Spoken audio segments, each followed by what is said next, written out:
Rama, tolong. Mendengar ada yang berteriak di bawah, aku dan Mas Rama buru-buru turun dan melihat apa yang terjadi di sana. Sebuah pemandangan yang sangat mencengangkan terjadi di sana, di mana Mama tengah menyeret tangan Kak Nada dengan koper di tangan kanan dan tangan kiri Mama menarik tangan Kak Nada untuk keluar. Rama, tolong, jerit Kak Nada lagi. Tidak ada yang berani menolong Kak Nada di sana. Semua orang abai dengan apa yang dilakukan Mama pada anak angkatnya itu. Papa, Kak Naura dan Mas Adam hanya jadi penonton yang tidak melakukan apa-apa. Begitupun Bu Mina dan Mama Tuti yang diam tanpa ingin membantu Kak Nada. Ma, ada apa ini? Kenapa Mama menarik-narik Kak Nada? Tanyaku. Melihat aku dan Mas Rama datang, Kak Nada buru-buru menghampiri Mas Rama dan memeluk pinggang pria itu. Dia kurang ajar, Mel. Tidak tahu malu. Mama sudah memberikan kehidupan yang layak untuknya. Sudah memberikan pendidikan yang sama dengan putra-putri kandungku. Tapi dia tidak tahu terima kasih, sentak Mama dengan sangat emosi. Kamu tahu apa yang dia minta tadi, Mel? Tanya Mama lagi dengan nafas yang memburu. Aku menggelengkan kepala karena aku tidak tahu apa yang mereka bicarakan di sini. Dia minta warisan, Melody. Dia pikir Mama dan papamu akan mati besok, hingga seenaknya dia meminta harta kami sekarang.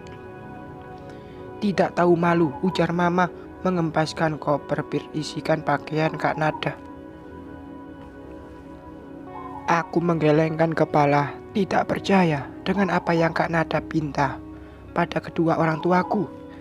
Tidak sadarkah dia jika dirinya sudah menyakiti perasaan kedua orang tua yang telah mengasuhnya dari bayi, dan sekarang dia kembali melukai hati Mama dengan meminta harta warisan.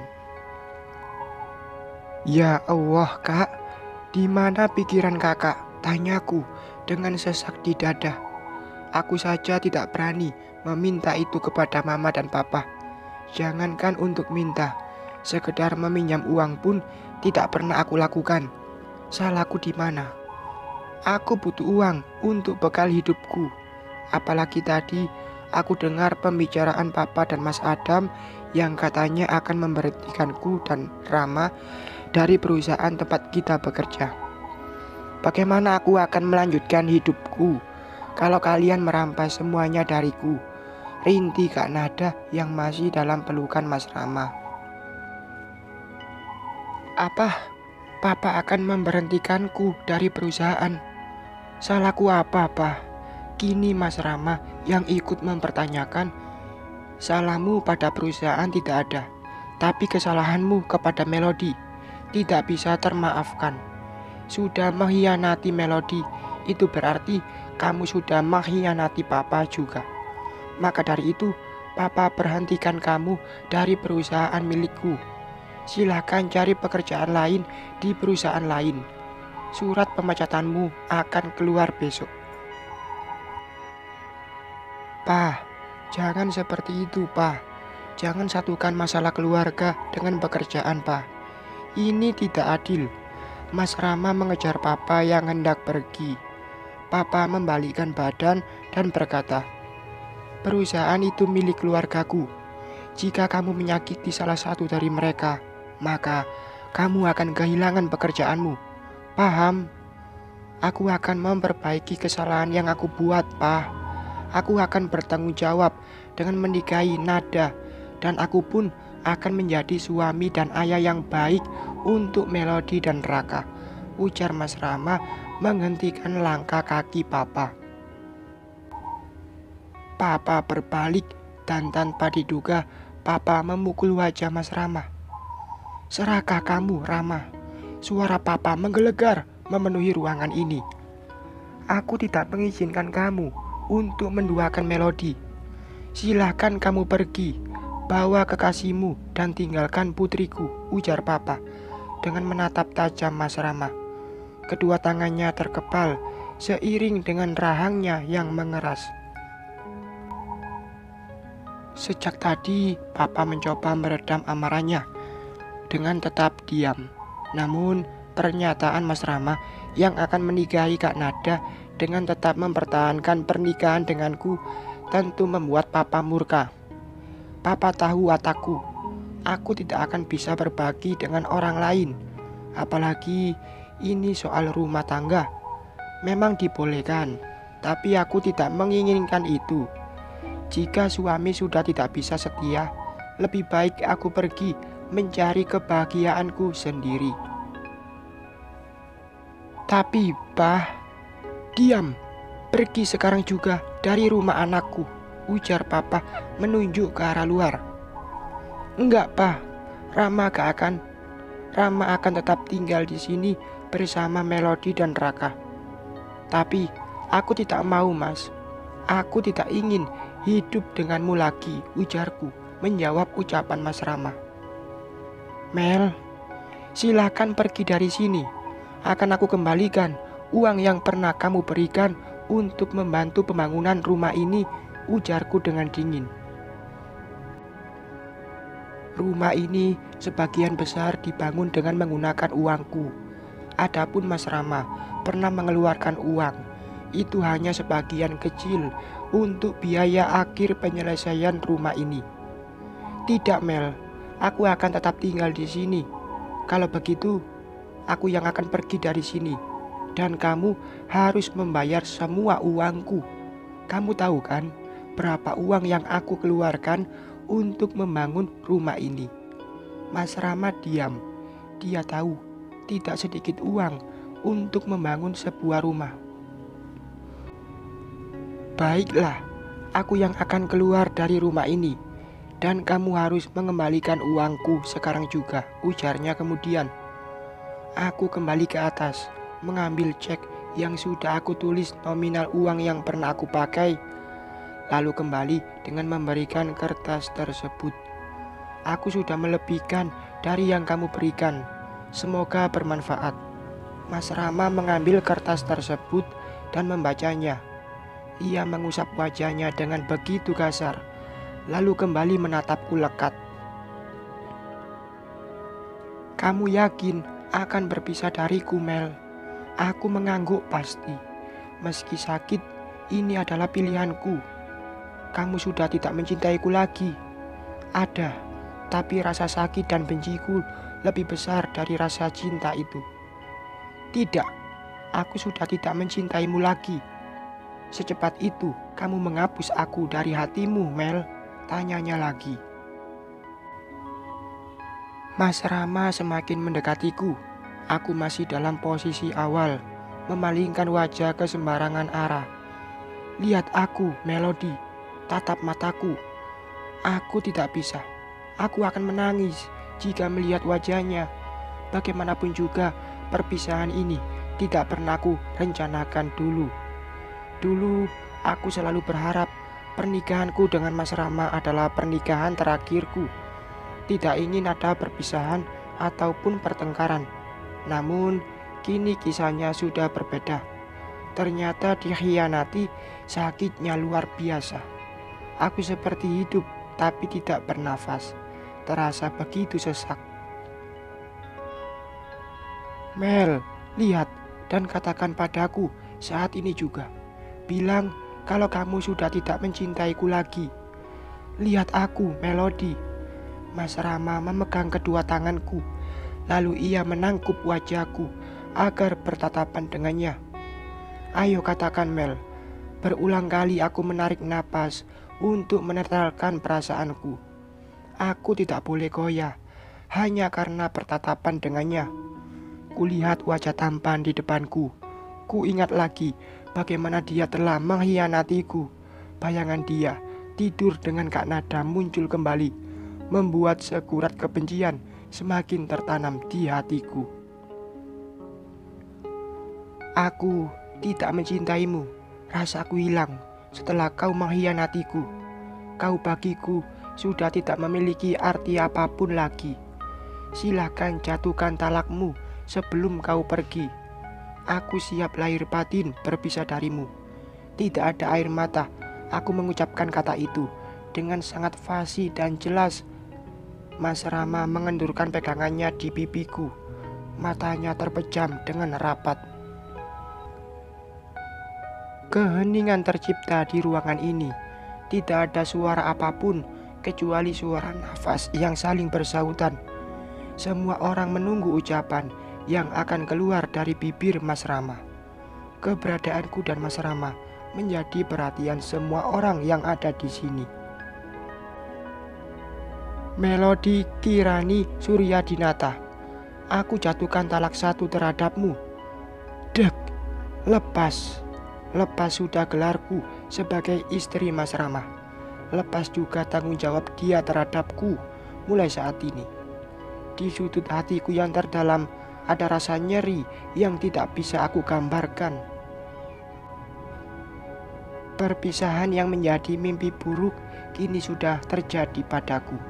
Air mataku memang tidak keluar, tapi hatiku terasa terkoyak. Bukan karena cinta, tapi karena sesal yang luar biasa. Menyesal, kenapa aku tidak mengenal dia lebih jauh sebelum pernikahan itu terjadi. Menyesal, kenapa aku harus percaya dan sekarang kepercayaanku telah terpatahkan seiring dengan hatiku yang berantakan. Mama menghampiriku, memelukku, memberikan kekuatan sebagai seorang ibu pada anaknya yang tengah patah hati. Begitupun Kak Naura, wanita salihah yang selalu bertutur lembut itu membelai kepalaku sampai ke punggungku. 1 tetes air mata jatuh, tapi bukan berarti aku rapuh. Aku tidak menyesali keputusanku. Ini jalan yang aku pilih dan aku tidak akan menyesalinya. Aku diam, memilih ujung jilbabku saat Mas Rama turun dari lantai atas dengan membawa koper berisikan pakaiannya. Ia berpamitan kepada Papa dan Mas Adam. Dia juga pamit kepada Mama dan Kak Naura. Aku pergi. Aku akan kembali untuk membawa beberapa barang yang belum sempat aku bawa. Jaga Raka baik-baik.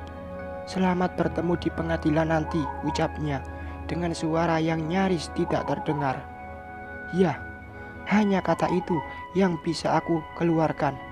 Saat Mas Rama akan keluar dari rumah dari arah perlawanan Citra datang dengan membawa Raka di gendongannya. Mas Rama kembali menghentikan langkahnya. Ia mengambil Raka dari Citra. Mas Rama menciumi bayi mungil itu. Seolah mengerti arti perpisahan, Raka diam membiarkan Mas Rama menyentuh pipi halusnya. Papa pergi dulu, Raka jangan rewel ya. Nanti Papa akan datang untuk melihat Raka. Maafin Papa nak, Papa sayang Raka. Disinilah pergolakan batinku terjadi. Melihat perlakuan Mas Rama pada putranya membuat hatiku begitu perih. Aku tidak bisa lagi menahan air mataku ketika menyaksikan perpisahan ayah dan anak itu. Apa aku egois karena sudah mengambil keputusan tanpa memikirkan perasaan Raka? Bagaimana jika nanti dia menanyakan ayahnya? Seperti yang terjadi padaku, kulihat Mas Rama mengusap matanya setelah mengembalikan Raka pada Citra.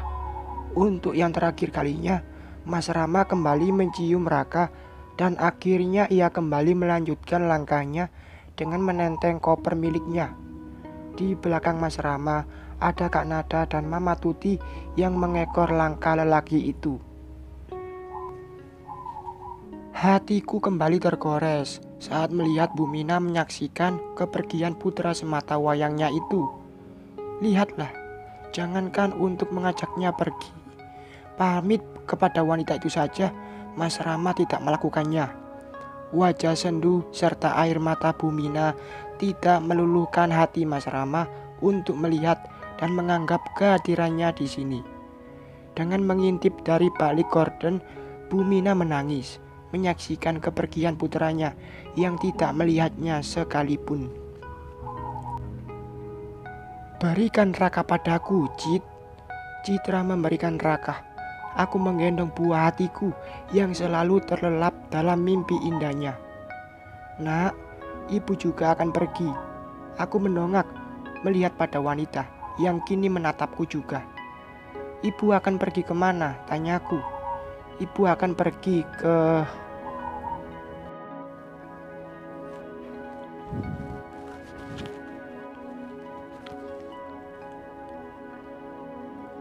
Jangan bilang kalau ibu mau pergi dan ikut bersama Mas Rama, ujarku mengerutkan kening.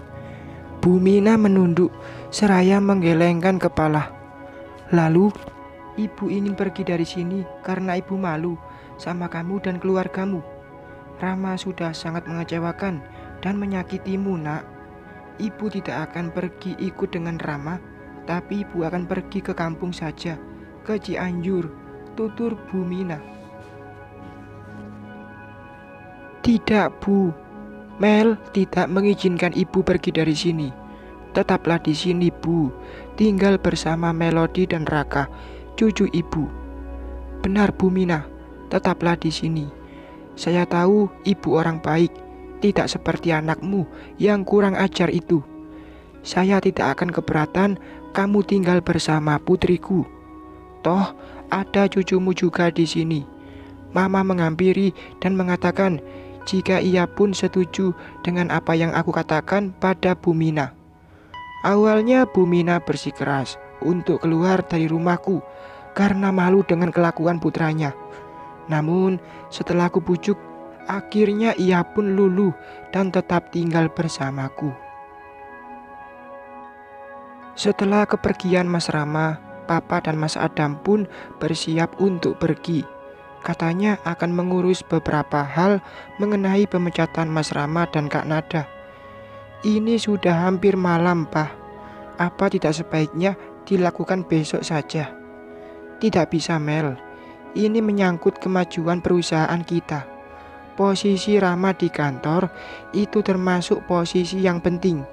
Maka dari itu, Papa harus segera mencari pengganti Rama secepatnya. Kalau bisa, besok sudah ada orang yang duduk dan bekerja di posisi itu. Jelas, Papa. Kalau gitu, aku saja yang kembali ke kantor menggantikan Mas Rama, Pak. Kamu punya bayi, Mel. Bagaimana dengan Raka? Kalau kamu kembali bekerja, ucap Mama keberatan. Melody bisa pakai pengasuh, kan? Papa tidak setuju. Lebih baik Papa cari orang lain daripada kamu yang harus meninggalkan Raka dengan pengasuh. Ingat, Mel, anak itu butuh kasih sayang seorang ibu, bukan uang. Bagaimana jika nanti Rama datang ke sini dan mengambil Raka di saat kamu sedang bekerja? Apa kamu mau itu terjadi? Berpisah dengan anakmu karena lebih memilih bekerja? Aku diam. Apa yang dikatakan Papa ada benarnya. Aku tidak mau Mas Rama mengambil Raka dariku. Apa yang Papa katakan itu benar, Mel. Sudahlah, lebih baik kamu di rumah saja. Meskipun kamu di rumah, kamu tidak akan mengalami kekurangan materi, Mel. Toh selama ini juga sebagian laba dari perusahaan masuk ke rekeningmu juga, kan, tutur Mas Adam. Kalau sudah begini, aku tidak dapat berbuat apa-apa lagi selain manut dengan apa yang dikatakan Papa dan kakakku. Ya udah, kita pergi dulu. Takut keburu malam. Mas Adam mulai bangkit dari duduknya. Ia pergi dengan membawa anak dan istrinya. Kemudian disusul Papa yang juga sudah siap sejak tadi. Tinggallah aku dan Mama serta Bu Mina yang sedang memomong putraku. Aku tidak lagi melarang Bu Mina memegang atau menggendong Raka. Sekarang aku membebaskan ia untuk bermain dengan cucunya itu, tetapi masih tetap dalam pengawasanku. Mel, sekarang kamu sudah tidak punya suami. Kamu harus bisa menjaga dirimu dan Raka. Jaga penampilan dan tuturmu. saat berbicara dengan orang lain. Juga jarimu untuk tidak mengumbar masalah pribadi ke media sosial. Ingat Mel, status janda sering dipandang sebelah mata oleh orang lain. Jangan sampai pandangan mereka terhadapmu menjadi buruk karena perilaku dirimu sendiri, ujar Mama menasehatiku panjang lebar. Aku mengangguk paham. Aku mengerti dengan apa yang Mama ucapkan. Semua yang Mama katakan untuk kebaikanku juga. Dan aku berterima kasih karena sudah selalu diingatkan dalam kebenaran. Bersambung.